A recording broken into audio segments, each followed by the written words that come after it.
Hey everybody, welcome to another video by Liminal Spaces. So today we're going to talk about Arthur C. Clarke's The Sentinel. This is a really good little story. I really enjoyed reading it. Of course, the big kicker with this story is it is what 2001 is based on.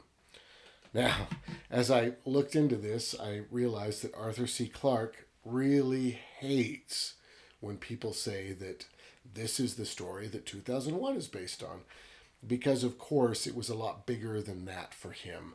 He worked literally with Stanley Kubrick creating the script and creating the novel at the same time, and they used a few different stories that he had written in the past to kind of create the film. Right? There's other stories that were also part of it. One of them, I tried to take some notes here. I hope the sound is better. I have a cold, so I don't want that to sound weird. I'm paranoid about my voice, but I've moved the mic back over here, so hopefully it sounds all right. Another short story was called Encounter at Dawn, which is the story of. I haven't read it, and I might read it at some time so we can talk about it. But it's basically the beginning of 2001. So it's not just that story. So Arthur C. Clarke hates when people say that, but there's a lot of truth to it too.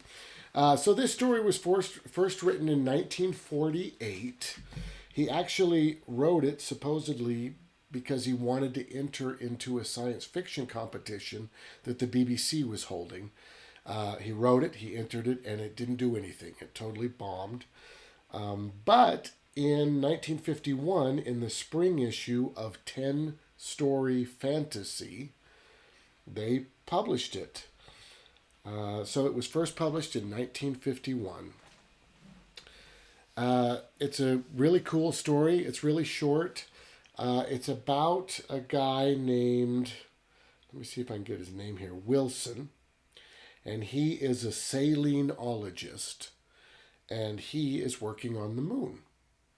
And what they're doing is just giving the moon a once-over, which I know is a strange thing to say, but there are so many places on the moon that they have never been so far in this story.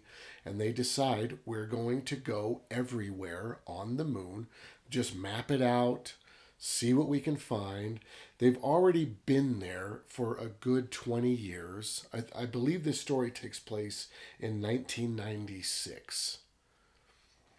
So they've been up there for 20 years, different scientists and things, and they found all kinds of stuff. They found that there used to be life on the moon. They found fossils of plants and ancient plants, and they can tell that there used to be huge areas that were filled with water. And then at some point in time, something went wrong. All of the water drained basically into the center of the moon, and all the life died, and that was it.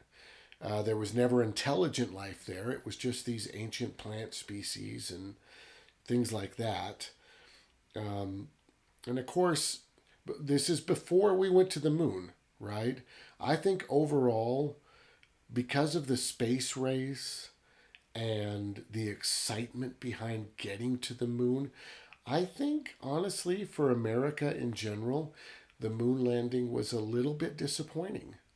I don't want to say that we never should have done that or anything like that. The progress, the things we learned, even for products that you can buy today, the things we learned trying to get to the moon are invaluable to us as a species. But I think we wanted to find a little bit more than we did. And I think Arthur C. Clarke probably felt that way as well, especially after writing this story, because he didn't assume that we'd find intelligent life there or anything weird like that. But at the same time, it's kind of just a dead rock, And is it possible in the future that we could find something? Of course, that's always possible. But it all kind of stopped. And we've been up there a bunch, of course. Other nations have been up there a bunch. There's rovers up there right now. There's stuff happening on the moon, but we are not finding anything. But they're up there. They have found that in the past there was life, but then something horrible happened and all the life died. All the water left. If there was any kind of an atmosphere ever, it's gone. And they're just up there, and they go to this area of the moon which the story describes as an old ocean. So this is where an ocean used to be on the moon. And if you look up at the full moon, he says it's about 2 o'clock, so it's up to the right, but right on the edge, right? It's clear on the edge, so you could barely see it from the Earth because it's sideways, basically, because, of course, the moon is a globe. So you could barely see it looking up at it. And he says that this sea, this ocean, just drained eventually over time, and all the life that was there died. And they are going down to the bottom of the ocean just to map things out and to see if there's any new discoveries. There probably won't be, they're thinking, but just to check it out. But they're not climbing the peaks, the mountains that they're seeing all the way around the edge of this ocean. There's these huge mountains that have risen up. And he doesn't describe them as craters. He says something must have made these mountains just jut up from the core, like some kind of violent, instead of talking about an impact from above, he's talking about it shooting up from below. And that's how the ocean was able to form there, because of this huge mountain range that went around the whole edge. And we hadn't been there yet, These are big hopes for our moon mission, I would assume. So the person, Wilson, really wants to climb the mountains. He doesn't want to be walking on the bottom. He wants to be climbing those peaks. And apparently he was a mountain climber when he was back on Earth. And of course, mountain climbing would be much easier on the moon because everything weighs less. Especially if you hadn't been there very long. Obviously, over time, you're going to start losing your muscle mass if you're not careful, but that's a whole other thing. But climbing is much easier, so he really wants to be climbing those mountains instead of walking along the bottom. So one morning, it's his morning to cook breakfast.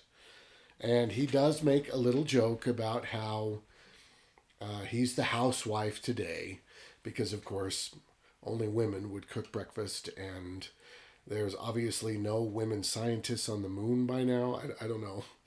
I don't know. It's just part of the history. And it's important to look backwards. It's so important because you're going to learn things. You may think that you won't, but you will learn things looking backwards. We cannot lose our history. We have to have it. But at the same time, you got to be aware that as you look backwards, the mindset's going to change, So don't let it make you stop. You can be annoyed by it, right?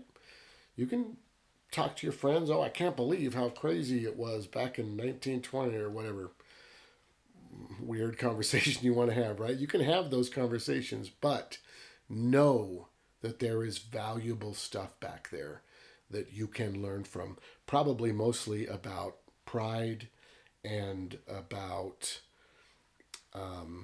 the way people mature, the way things change as people get older, and the cycles that we go through, right? We don't need to go through these cycles that we go through. We could learn from the past. But that's another thing. Okay, so, he makes this stupid joke, and then he sees something glinting. And I was kind of hoping that it didn't happen this way because, it's weird, Like, to me now, that's so overdone and silly. But back then, probably not, right? He sees something glinting. way up at the top of one of these mountains, and he goes into this cool thing. This story, to me, has amazing science, right? And I'm so happy to find some science because Star Trek is so much heart, and I've been so inundated with it. And that's where I go, right? That's the norm for me. But I've been craving science enough that something like this can be very intriguing for me. For instance, he talks about the ocean for a moment, and he says, the tideless ocean. And I was like, tideless ocean? What the? Because the Earth is going to pull on water that's on the moon, right? But then, of course, I had to remind myself that the moon is tidally locked to the Earth. So we always see the same face of the moon, right? We never get to see the backside or the dark side of the moon. It's not the dark side because the sun's shining on it half the time, but to us, it's the dark side, right? We never get to see that side because the moon is spinning at the same rate that it's traveling around us, so it's tidally locked. So if we picture that the way that he described it, as it's at 2 o'clock but right up on the edge, the Earth would pull all the water to the right side of the ocean. The left side would have very little water. It'd be really shallow. It'd be like the Great Salt Lake. I don't know if any of you have ever been to the Great Salt Lake in Utah, but it's really shallow, but it's huge, right? But it's because it's so flat there that if you got to put a ton of water there to make a lake on that salt plain. It's so flat. So there's a ton of water there, but you can walk 4 miles into that thing and it won't go above your waist. Like, it's crazy because it's flat and it's the Great Salt Lake, you know. It's just, it's a weird, it's this weird puddle. It's a very bizarre thing, but it's very cool. And I feel like that's what the left side of that ocean would feel like. Like there'd be no water there. But as you looked ahead, you'd see this swell of water out ahead of you because the Earth would have pulled it and it would never change, right? I don't know if I would say the tideless ocean, but maybe I would say the tidally locked ocean, the unchanging tide, right? It doesn't ebb and flow. It's always stuck on that side. And I thought that was really kind of fascinating. And he doesn't go into that at all, but that was kind of, it's cool how reading these stories just gets your imagination going, right? Get you thinking about this stuff. So that was a fun science thing that I found. Another fun science thing that he brought up was the moon is very small compared to the Earth. So when he looks out toward those huge mountains, he cannot see the base of the mountains because they're below the horizon. The horizon for him is like 2 miles away. So if the mountain's 20 miles away, at 2 miles, things start going below the horizon. So he can't see the base of the mountain, even though it's only 20 miles away because the moon is so small and the horizon is only 2 miles out. And another thing he talks about is how, because there's no real air, obviously no atmosphere up there, everything is clear. The mountain looks like it's 2 miles away, even though it's 28 miles away. There's no fog or smog or atmosphere to kind of help him gauge how far away an object is.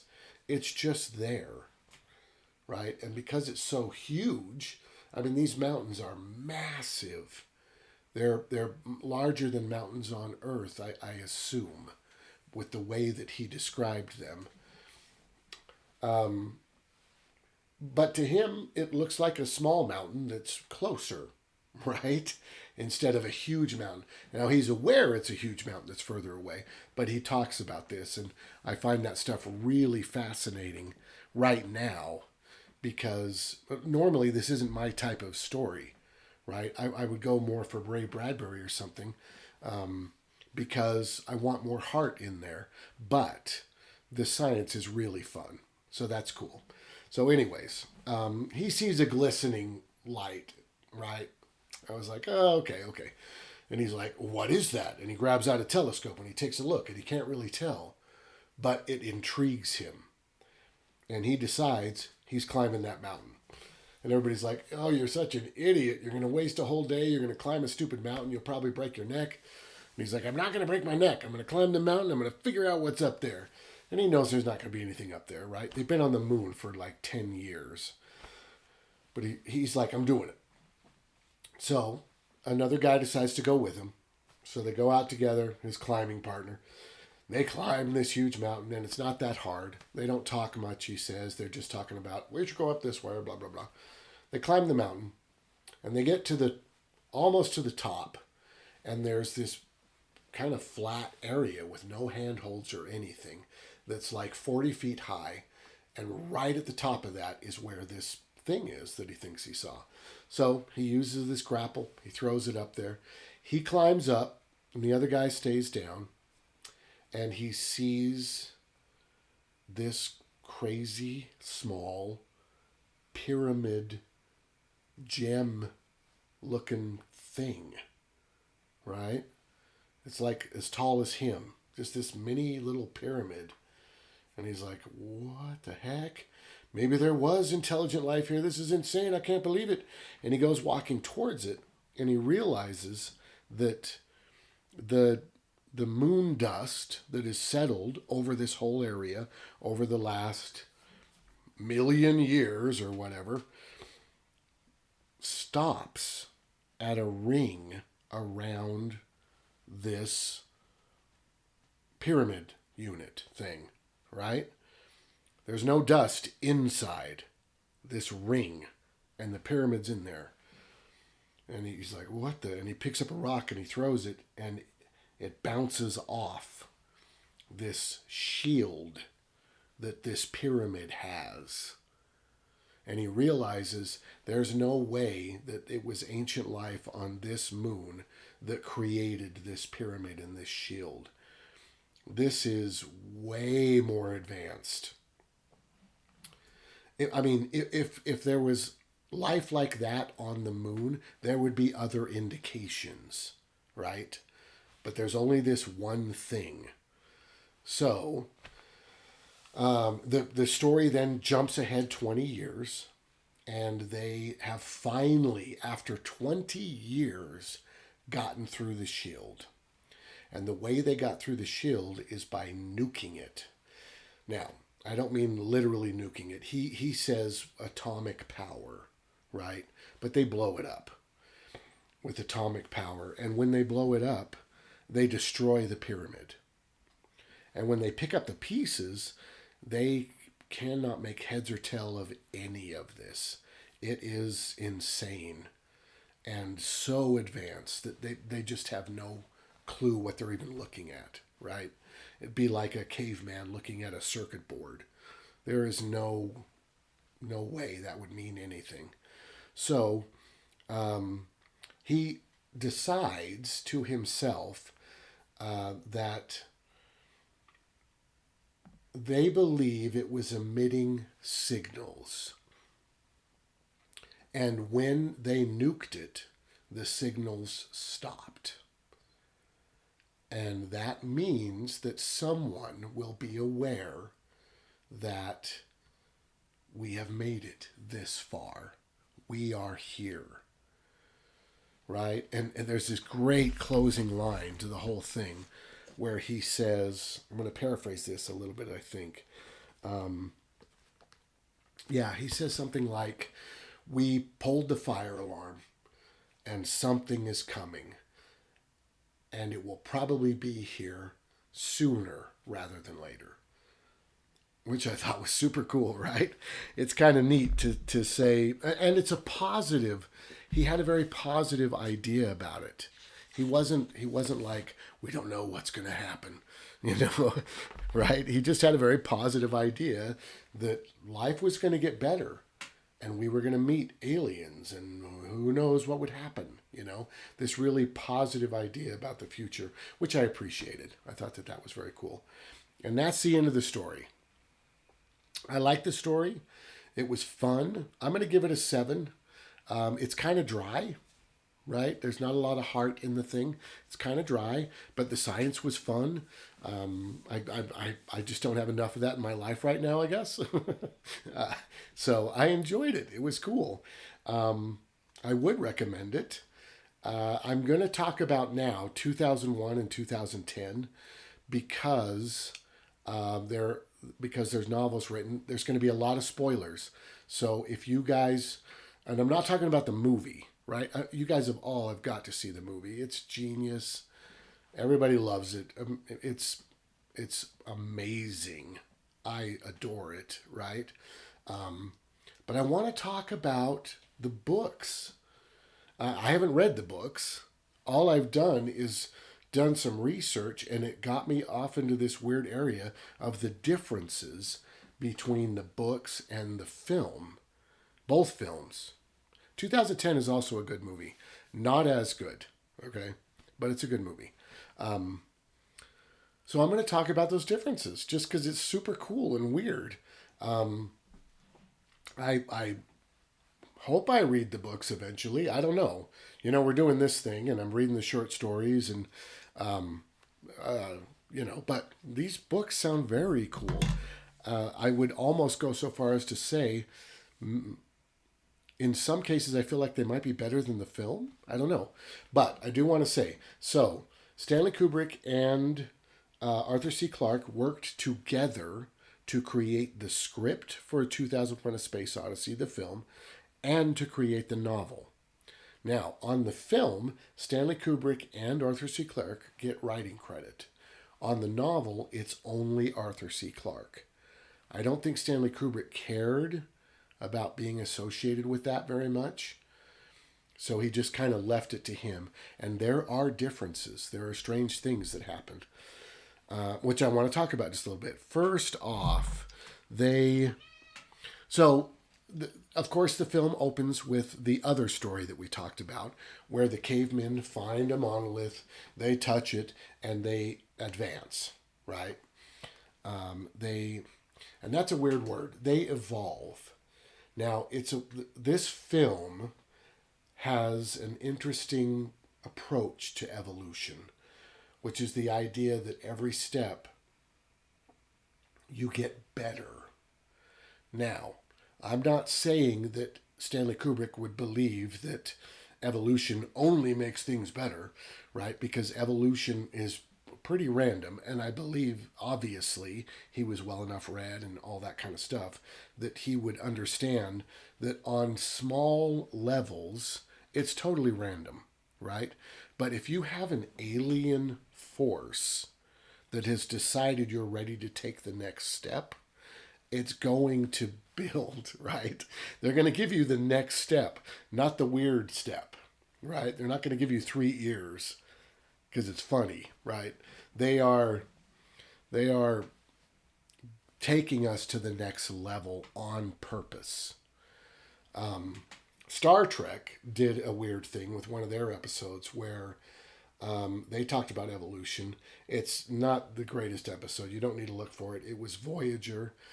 Tom Paris builds a ship that can go the speed of light, and when he goes the speed of light, it changes him, and he's going to evolve, I guess. And before he goes through his total evolution, he grabs the captain, puts her in the ship, and they both go the speed of light. So now they're both evolving, and they turn into lizards, right? In a weird way, they de-evolve, even though that's not really a term you should use because evolution is random, right? They become lizards. They don't become supreme beings. They become lizards, right? And they end up having sex with each other, and they have babies, and then the ship comes and finds them and takes them back but leaves the babies, and then they turn them back to humans, but they both know they had sex and they had babies, and it's a weird thing, okay? But it's interesting that they took the approach that evolution is completely random. And I appreciate that, right? Science-wise. But Stanley Kubrick, the opposite, right? He said, no, aliens are behind this, and they're going to make us get better. And Arthur C. Clarke as well, right? Together. So they touch the monolith. They learn how to use tools. We grow up into our human selves. We go up into space. And we build weapons in space. Okay? So then, on the moon, we get to this story, right? On the moon, they discover this weird anomaly, this magnetic anomaly. They don't understand. This isn't the pole of the moon. Why is there this weird magnetic anomaly right here? And they discover it in the crater, in the crater of Tycho. And they chose Tycho for the novel and the film because you can clearly see Tycho from the Earth, right? It's not like it's right on the edge and you would only barely be able to see it. No, Tycho, honestly, if you're looking at the full moon, you've got the rabbit or the man in the moon or whatever you say it is on the moon, but at the bottom there's all this bright stuff. And then right in the middle of that bright stuff is a dark crater right at the bottom, kind of the bottom left, actually. I would say more like 6:30 or 7 o'clock, right? It's right at the bottom. That's Tycho. And that's where they find this other monolith. And they dig this monolith up, right? And it's dark, right? The moon, the sun is not shining on that part of the moon right now. It's dark. They dig it up. They measure it. And it doesn't fit any of our measurements, right? It's not like 1 foot by 4 feet by 9 feet, right? No way. It's like 8 5/17 inches, right? They come up with weird measurements. But what they realize is the ratio of it is 1 thick, whatever you call that thickness, that 8 7/16 or whatever. It's 1 thick, 4 wide, and 9 tall. So it's 1 by 4 by 9. And this makes them realize that this is probably an intelligent creation rather than some kind of natural fluke, because that is 1 squared, 2 squared, 3 squared. So 1 by 4, 2 squared, 2 times 2 is 4, by 3 squared, 3 times 3 is 9, which is super cool, right? So that's the ratio of the monolith. And they call it, and they may call it this in the film, I don't recall the dialogue because they're taking pictures and stuff in the movie. They call it the Tycho Magnetic Anomaly 1 because it's in Tycho, it's a magnetic anomaly, and they've only found one so far. So the Tycho Magnetic Anomaly. And then, while they're out there looking at it, the sun comes up. And the minute sunlight hits that thing, it sends the signal because it's been buried. They had to dig it up. Sunlight hasn't touched it for millions of years, right? But the minute the sun touches it, that's when it sends its signal, not when a human touches it, right? Because they had to dig it up. I would assume that humans had their hands all over the dumb thing, but it wasn't until they were taking photographs that, but that's another hint. It's just a difference, right? I think it's a pretty cool difference. The sun hits it, it sends a signal. And it doesn't send a signal to Jupiter. It sends a signal to Saturn, to one of the moons of Saturn.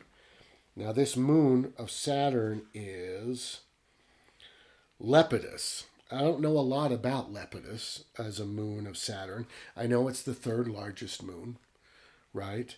But in the book, that's where the signal goes. So that's where they decide to send the ship with HAL.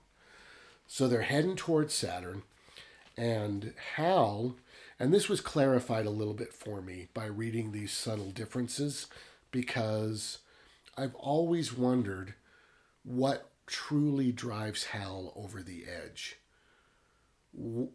What's wrong with HAL? Because HAL is the heart of that film. The humans are not the heart, right? I mean, they are machines, if you get right down to it. HAL's the only one that's like, what is happening?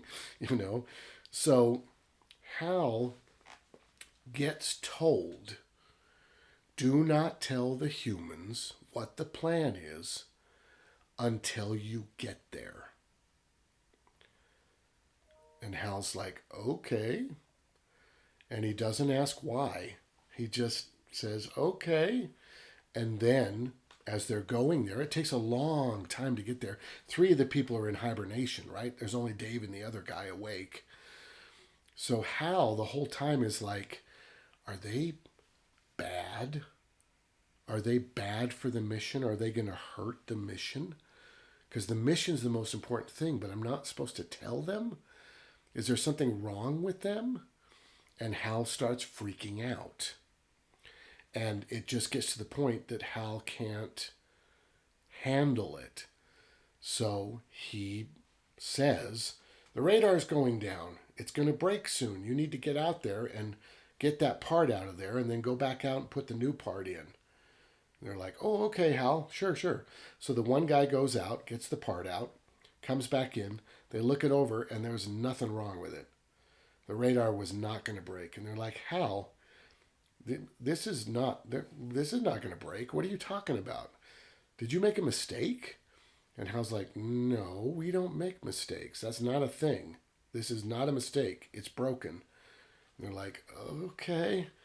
So then he grabs the other part and he goes out, not Dave, but the other guy. And while he's putting it in, Hal smashes the pod into him and kills him. And Dave's like, what just happened? Did you do that? I'm waking everybody up. And Dave runs around and starts waking people up. And Hal freaks out and blows all the air out of the spaceship. And of course, that kills the 3 people. But Dave is quick enough to get into a spacesuit. And he goes and shuts Hal down. And Hal flips out because Hal doesn't understand the difference between sleep and death. Hal doesn't understand that Dave can turn him off and turn him on later. There's no thing, right? But Hal freaks out because he thinks he's dying. But Dave turns him off, right, after all the daisy stuff and everything. Gets him turned off and then lives on the ship for like 3 months trying to get to the moon, right? And when he gets there finally, and he is in communication, right? And he finds out, Hal was told not to tell anybody. That's why Hal flipped out. Okay, fine. So when they get there, he can see literally on the moon a huge monolith, right? And he's like, I see it. It's right there. It's gigantic. So he gets in his pod and he goes towards it and it opens. And he goes inside. And of course he has the great line. The last thing they hear from him as he goes inside is, the thing is hollow. It goes on forever. And oh my God, it's full of stars, which is awesome.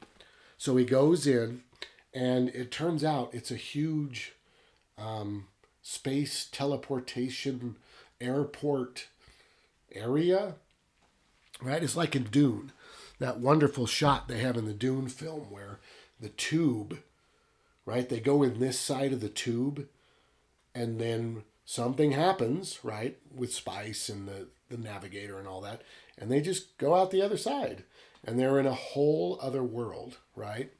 So he goes into this place, and the aliens take him all over. They show him cultures that live on a planet that has 2 suns. They show him spaceships and all kinds of crazy things.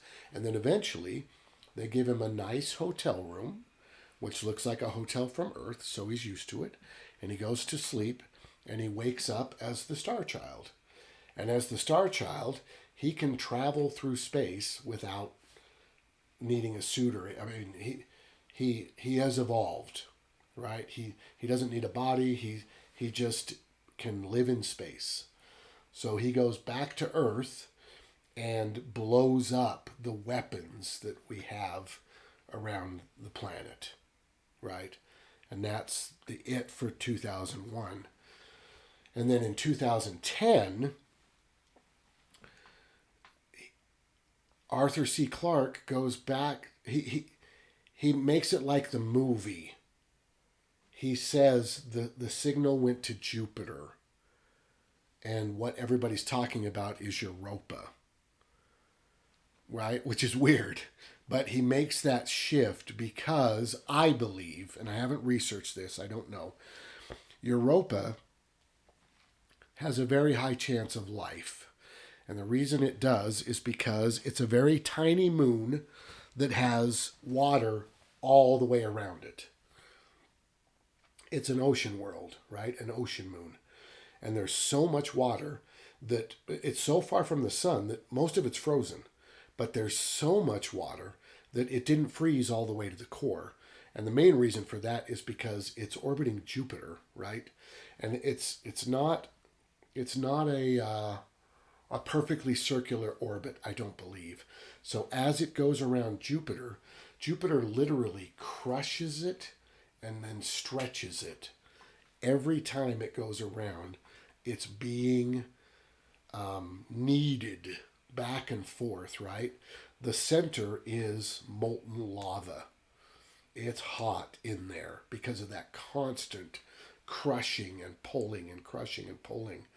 So when we went deep into our oceans within the last 10 years or so, I guess it was, we found these magma vents where no sunlight has ever reached. We've never been that deep, right? But we find these magma vents, and there's lava spewing out, and there's life all over it. There's these weird tube plant things, and there's crabs, and it's crazy. No sunlight, right? So clearly, I guess you don't need sunlight to have life, which we thought for a really long time.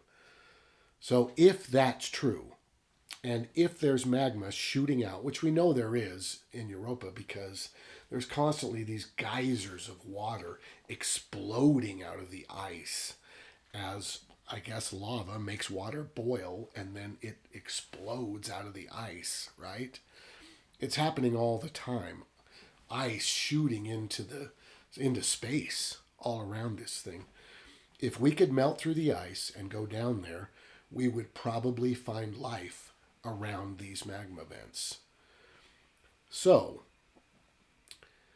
2010, they stick with Jupiter, which was what the film did. I think Jupiter is more dynamic to look at, right?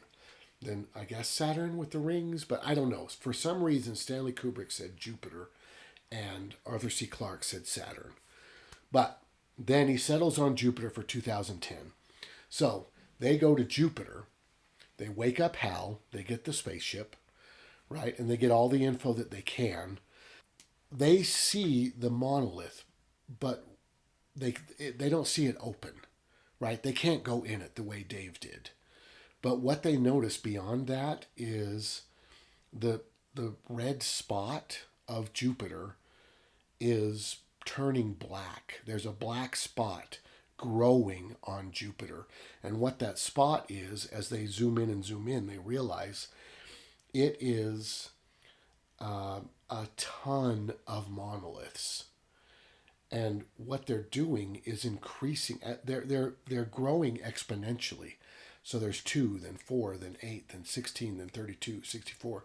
And you know, as this goes on, there's a point very quickly, much quicker than you would imagine, where it becomes billions and billions of these monoliths, right? So the mass is increasing like crazy. And what that does is it literally turns Jupiter into a sun, a tiny sun in the middle of our solar system, right? So now Jupiter's a sun. All of its moons are a new solar system, right? Because you know now all that ice is going to melt off of Europa, right? And the aliens, it talks about how the aliens had determined that the life on Europa was the one that was the most possible to evolve. So they chose Europa. as the planet that they were going to protect. And everything else, HAL says in the end, all of these worlds are for you, except Europa. Stay away from Europa. And that's the message that Dave delivers. And then, and this isn't in the movie, the aliens take HAL and make him an alien like Dave. They evolve HAL so that HAL and Dave are very similar now. And HAL and Dave now live in the monolith on Europa. And they make, if anybody tries to go to Europa, they kill them. Like they're you do not go there, right? They protect Europa. But I just thought that stuff was so fascinating and so different than the movies. You should see the movies if you haven't, of course. And I didn't imagine myself giving this kind of advice, but if you can read the 2 books, and he's got more. There's more beyond that, but they seem really cool, you know. I think especially knowing that the films exist. That's a big thing for me, is the films. Wow. Okay, that was a lot. Thank you guys so much for watching. I hope you enjoy this, and let me know what you think, and we'll talk to you later.